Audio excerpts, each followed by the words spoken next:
What is going on, everyone? My name is Nick, or the Notorious Fantasy, and in today's video, we're going to be going over my bounce back candidates for the 2022 fantasy football season. Inside of today's video, I'll be going in depth into 4 different players who I believe are going to bounce back from their 2021 fantasy football season. But before we could get on into things, I would like to ask that if you guys are new to the channel and you do end up enjoying today's video, that you please make sure to hit that subscribe button down below. And while you're down there, whether you are new to the channel or not, please make sure that you do leave a like on today's video. It would help us out a ton. And if you would like to follow me on Twitter, please do so at Notorious FNTSY. So without further ado, let's get into my top 4 bounce back players for the 2022 fantasy football season. And if you guys would be so kind, please leave down below in the comment section who your number 1 bounce back player is for the 2022 fantasy football season. I think a lot of people are going to say the same name, which is Saquon Barkley, running back of the New York Football Giants. He is not in this video.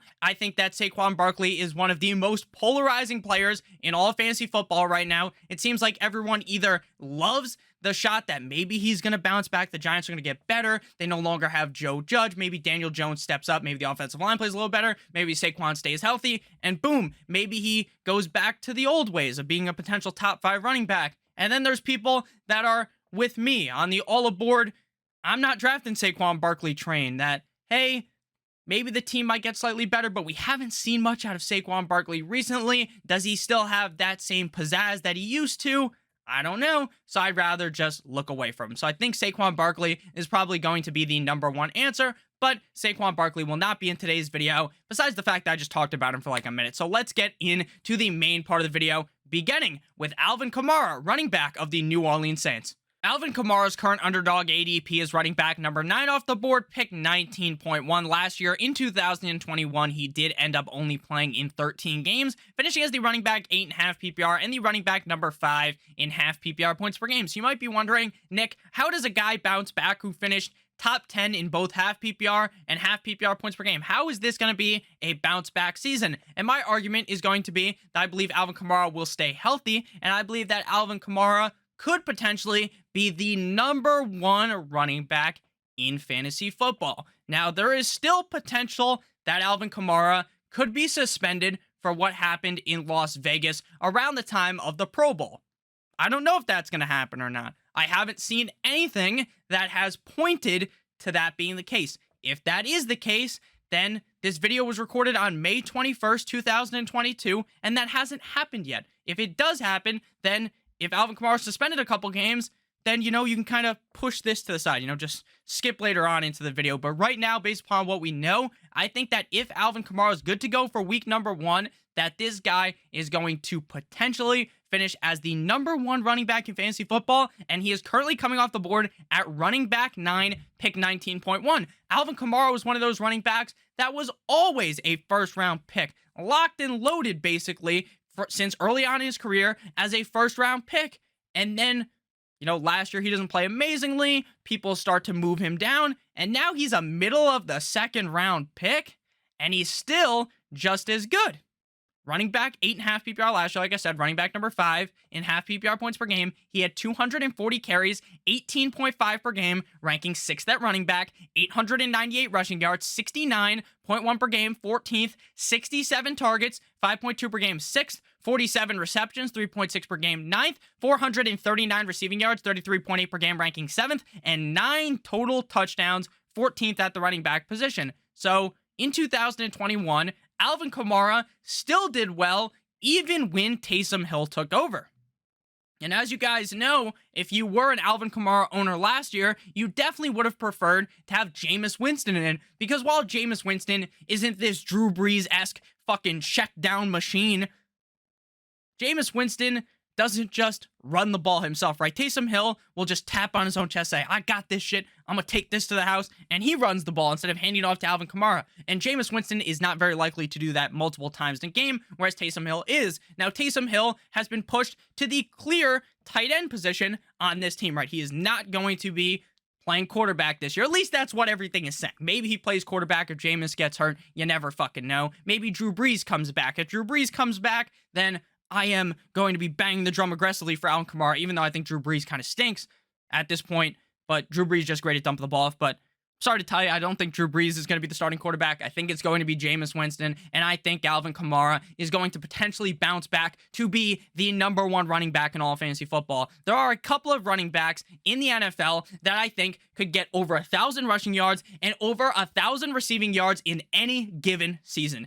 And I will list off those running backs right now. We got Christian McCaffrey. When this motherfucker is healthy, it is hard to defeat him as the number one running back in fantasy football because of how dominant he is in the receiving game. Then there's Austin Eckler in LA with the Chargers. He could definitely do that.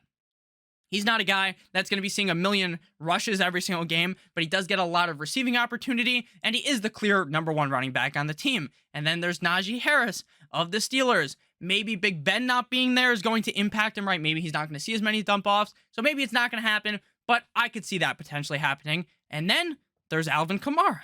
Alvin Kamara, who has shown that you need to give this guy the ball. He had 5.2 targets per game. There's a bunch of wide receivers on a lot of teams that aren't getting 5.2 targets per game. So even with Sean Payton gone, I think Alvin Kamara is going to be a key part in the game plan, in the success for the New Orleans Saints offense. And I expect Alvin Kamara to bounce back in a big way this year in 2022. I love Alvin Kamara. And coming off the board is running back number 9. I'm taking him all fucking day. Next up, we move to Lamar Jackson, quarterback of the Baltimore Ravens. Underdog ADP quarterback 3 off the board, pick 46.1. So right now, the consensus on Lamar Jackson is that everyone thinks he's probably going to bounce back and play quite well. But when you are using Underdog's ADP, which is the sponsor of today's video, we'll talk about that in a couple of minutes.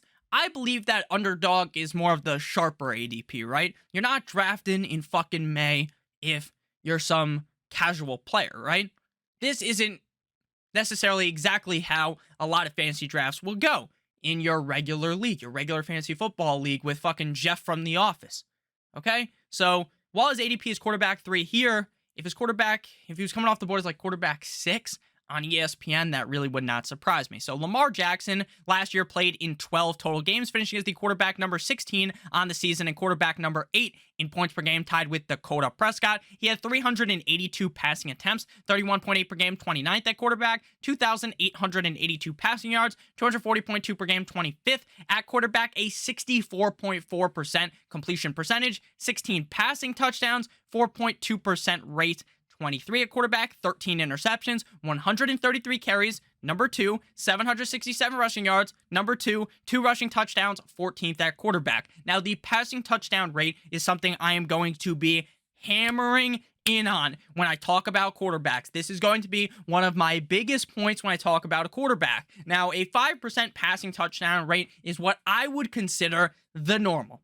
5% passing touchdown rate, that's about average. That's what you should be at. So when you throw a 4.2% rate, I think that Lamar Jackson in 2022 is going to be closer to a 5% rate. Do I think that Lamar Jackson is one of the best passing quarterbacks in the NFL? Of course not. Does he have more skill than a lot of people give him credit for? Yes. But he's not Mahomes or something, but he is still talented. So he's going to throw way more than 16 passing touchdowns, right? That's only in 12 games. But I think he's going to have a better passing touchdown rate. The interceptions, 13, isn't great.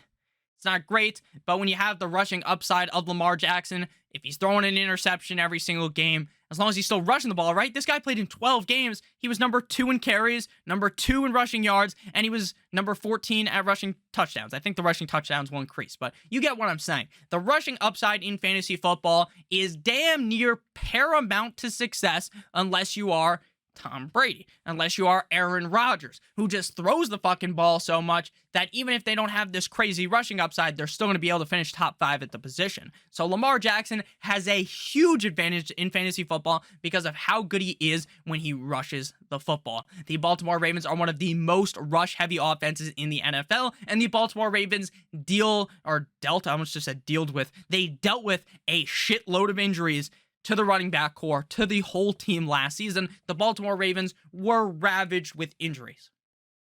Now, I'm not necessarily someone that believes wholeheartedly in injury luck, but I think when your whole fucking team gets fucking banged up in the preseason and Lamar Jackson gets hurt, it's pretty unlikely that that happens again, right? That the whole team just gets plagued by the injury bug. So I think in 2022, Lamar Jackson bounces back big time. I think he could easily be the number 1 quarterback in fantasy football, and I am very excited to see what Lamar Jackson does in 2022. But Nick, Nick, Lamar Jackson doesn't have Hollywood Brown anymore.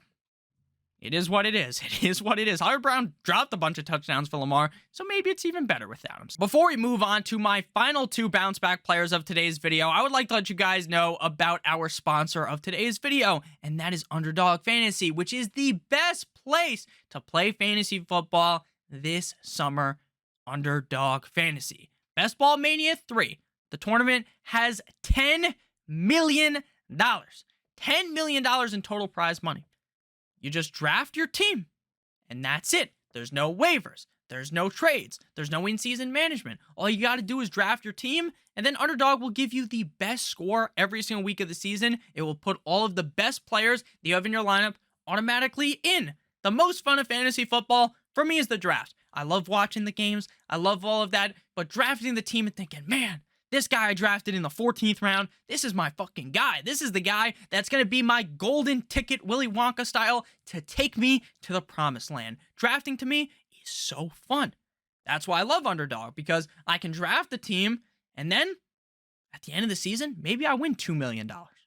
Maybe I don't, but I still have fun drafting. I love drafting on Underdog Fantasy. I do it all the time. Now, some people might think, Nick, it's May. So I don't know if I want to put this much money into something in May. Can I really win the tournament in May if some people are drafting in maybe July, August?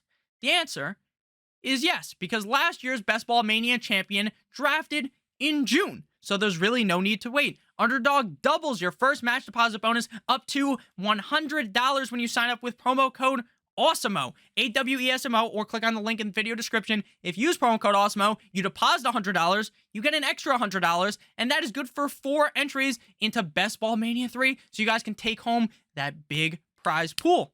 Head on over to Underdog Fantasy, or in the App Store, or just click on the link in the video description and sign up with promo code Awesemo, AWESEMO, today. So back on into the video, we're moving on to Allen Robinson, wide receiver of the LA Rams, Underdog ADP wide receiver 25, pick 53.8. Now, going into last season, I was a huge fan of Allen Robinson. I was banging the drum aggressively for Allen Robinson. I was thinking, man, even though Matt Nagy's a bit of a buffoon, even though Justin Fields is young, Allen Robinson's the clear alpha there, and then Allen Robinson gets banged up. It seems like Allen Robinson isn't getting the correct targets. Basically, nothing went right last year for Allen Robinson, finishing as the wide receiver, 86.5 PPR and 87.5 PPR points per game, tied with fucking Nelson Aguilar. 12 games played for Allen Robinson last year, 66 targets, 5.5 per game, 60th at wide receiver, 38 receptions, 3.2 per game, 69th at wide receiver. Very nice. I like, right? It's a funny joke, 69, but it's not very funny when you had Allen Robinson last year, and he basically bent your fantasy football team over the goddamn table. 410 receiving yards, 34.2 per game, 85th at wide receiver, and 1 total touchdown. Allen Robinson last year was a fucking dumpster fire. He was a complete and utter unmitigated disaster. So now, with the move from Chi-Town to LA, how is that going to help out Allen Robinson? Now, one thing that does worry me about Allen Robinson right now, it's not his ADP. I think wide receiver 25 is very fair for Allen Robinson. Pick 53.8, very fair. What worries me is that Sean McVay is talking about, oh, we want to get Odell back. Now, Odell Beckham tore his ACL in the Super Bowl. So it's not like Odell is going to be back week 1, but maybe he's back week 9, week 10, and that kind of screws over Allen Robinson. But Odell still is not on the team, so I don't think there's really that much need to worry right now. But I think if we're in August and Odell's there, then maybe I'm a little bit more panicky on Allen Robinson, depending on his timetable to return. But again, that's not really something to worry about right now. So Allen Robinson is slotted in as the number 2 guy behind Mr. Cooper Kupp. They get rid of Bobby Trees, Mr. Robert Woods. Allen Robinson's now the clear number 2 guy in LA. Do I think that the LA Rams are a lock to win the Super Bowl again? No. No team in my book is a lock to win the Super Bowl. This is a very competitive NFL. But what I do know is that the LA Rams are in a competitive division. They're in the NFC. That should be pretty easy to make the playoffs. So I think they're going to make the playoffs. I think they're going to be in a lot of games where there's high scoring. There'll be a lot of shootouts in the NFC division that they're in. I think that Allen Robinson is going to bounce back in a big way in 2022. He's still the same Allen Robinson he was in the past. He's the guy that put up big numbers, big numbies with 9-inch Nick Foles. He's put up big numbers with Blake Bortles. He's put up big numbers with kissing titties Mitchell Trubisky. So you better believe he can do it with Matthew Stafford. And I believe, even as the number 2 on the team, I still want it. I still want Allen Robinson. I'm still excited, even if Cooper Kupp takes a massive dookie on defenses every game. I don't care, because I still think Allen Robinson, now there's no need to even worry. There's no way the best corner is going to be on Allen Robinson. He's going to be on Cooper Kupp. You can't fucking guard Cooper Kupp.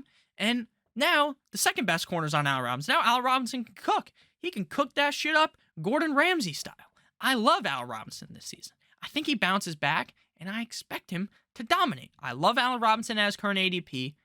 Smash draft Allen Robinson right now. If you're doing it on Underdog, I love it. Next up, we move to Adam Thielen, wide receiver of the Minnesota Vikings. Underdog ADP wide receiver 38, pick 77.8. Now, a couple of, probably like a month ago at this point, even prior to the NFL draft, I talked up Adam Thielen. I was like, why is he going outside of the top 100 picks?